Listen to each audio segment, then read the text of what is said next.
All right, so to get going with .NET Run apps, we're going to basically create a folder here and put it inside of Scratchpad.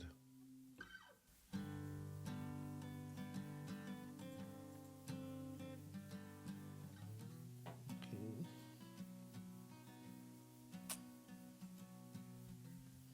Now that we're in here, you should be relatively familiar with this. You can call it whatever you want. I'm going to call it fastscript.cs. Okay, and then in here, you can essentially just write your basic CS that you would normally write anywhere else.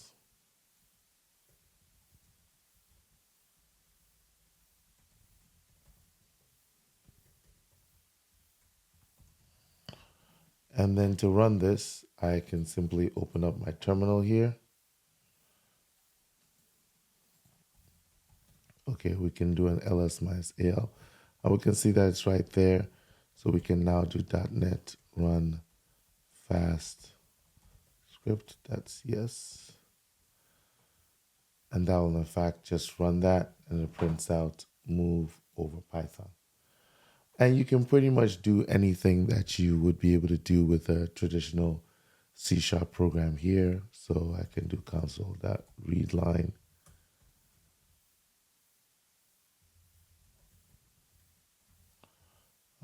And then I can convert it into count.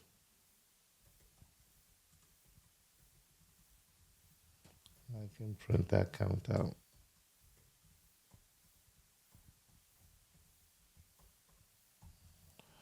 And if I run this 45 or 54, it'll just print out 54. Pretty straightforward. So by default, you're going to have all these C# capabilities, creating functions, namespaces, the whole 9 yards. You can do with that. What's cool about this is that you can actually extend your functionality on any one of your scripts by referencing NuGet packages, and it'll download those packages, and you will actually be able to use those packages in your software. So what we're actually going to do is we're going to use the package that we've created, which is a package to make it simpler for you to use this in a scripting manner. And it's just called netx.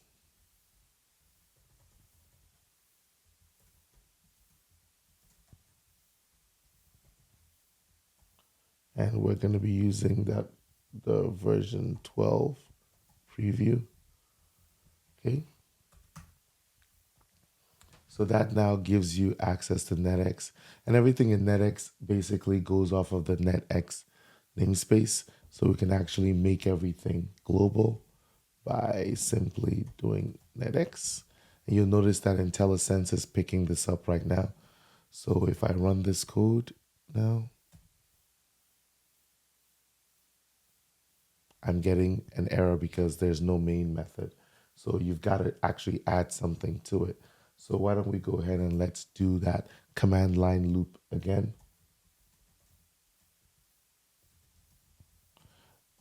And using this framework, you now have this command line property that you have access to. And then in here, we can actually print. And we'll print the arg. And we can print it in a cool color. Pick whatever color you want. And so let's run this. And you can see down here that it's printing out 1 and 2 down there, which are coming from there. We can actually change this up a bit. Let's make the background yellow. Let's make the foreground black. Now let's run that. There we go. So you can see that 1 and 2 are printed out there. So printing out things is just one of the things that you can do.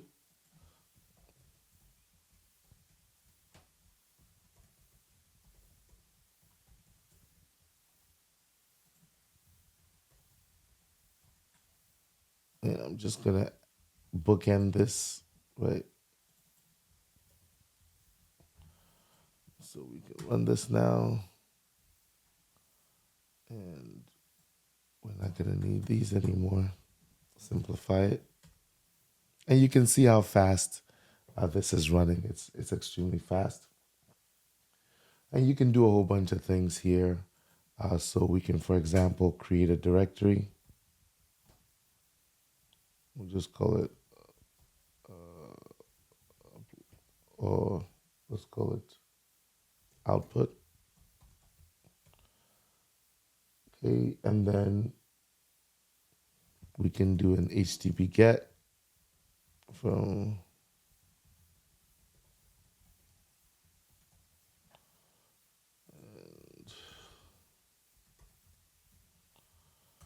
and then we can basically write it to that folder.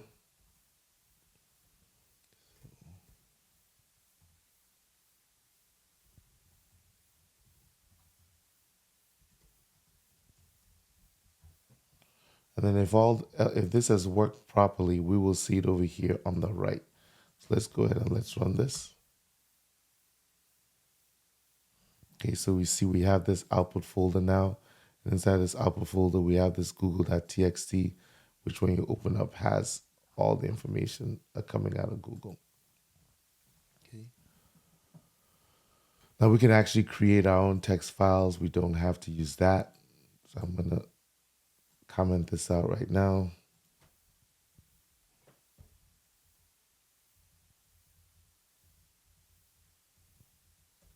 We already have our output folder. So now we create a file. And we're going to put it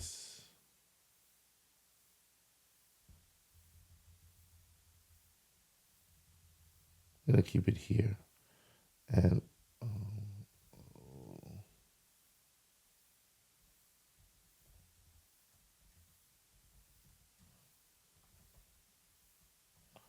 okay, and I'm going to put some text like this inside of it.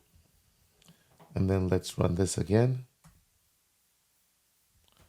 Okay, so now you see text test.txt and you see it has hello var, world var. So what we're now going to do is comment that out. Is we are going to basically do some replacement. Okay, replacing file. We're looking for test.txt and text we want to replace is var. And let's replace it with something like think mine. Okay. So when we run this now, if we go into test, you'll see it now says hello think mine, world think mine. So we're able to replace text inside of files. And then we could, of course, copy this into that folder. So we're going to copy from test.txt. And we're going to copy into the destination folder, which is now called output.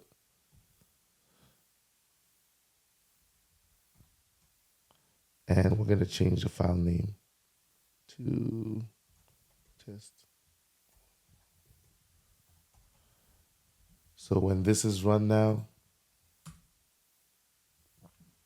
it should add a test one, as you can see there. And you can also move it and do all kinds of other things. So with this file here now, maybe what we can do is zip it and then upload it somewhere. So to zip, we use pack and we just provide the folder. The folder is going to be output. And we're going to call it output.zip.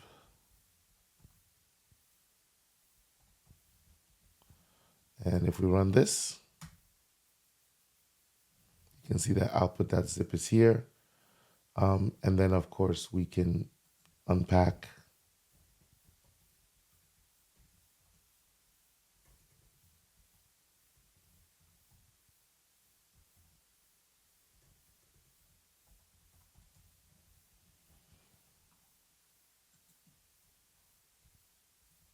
So now we have packed it. Now we're going to unpack it.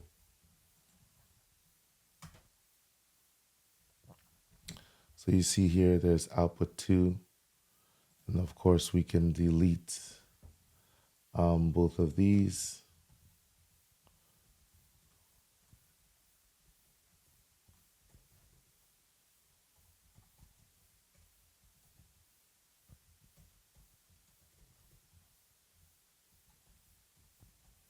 So I'm deleting now output.zip and the folder that I created. So you can see it's all gone, and all we see here is now output. So this is pretty straightforward. Anything you can do with a C# program, you can essentially do here. You can even add functions.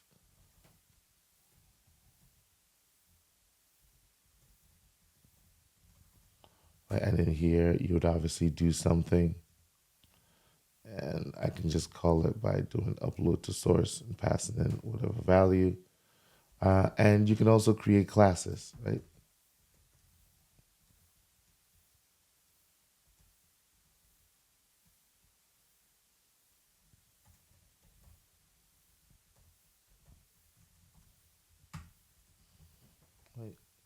And then in here,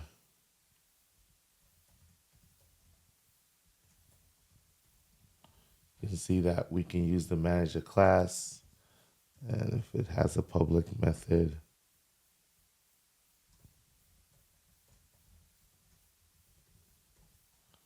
then of course in here, I can do m.name and I can access it, right?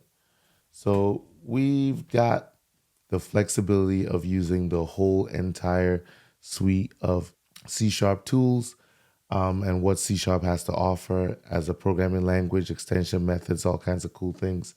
But we also have the simplicity with being able to add packages to pare it down to make it seem more like a standard script.